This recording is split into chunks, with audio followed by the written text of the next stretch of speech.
sa dinatnang ko po kasi hindi ko po inakala na sa loob ng 5 segundo po ata o 6 na segundo o 4 na segundo, ganito po yung mangyayari po dito sa may camping pin. Ito po yung nangyari. Par, napakalakas ng ipo-ipo. Kami na tinawag yung kubo natin, no? Ay! Makataon mo nga! Gagi ka! Boy, kaya kanina, Oh, yung ano namin, yung bubog, parang umaakat. Utang ina, tinawag par yung kubo. gagi ka! Uy, wala na bibili niyan! Pati yung cord. Uy, yung speaker! Ako yung bilyaran. Boy, ipo-ipo to. Boy, sigurado na.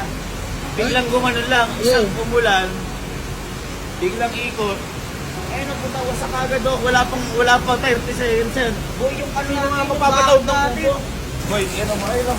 Grabe, natanggal nga, boy. Ano ba yung ilaw nakit? Ang ganong ipo-ipo, promise.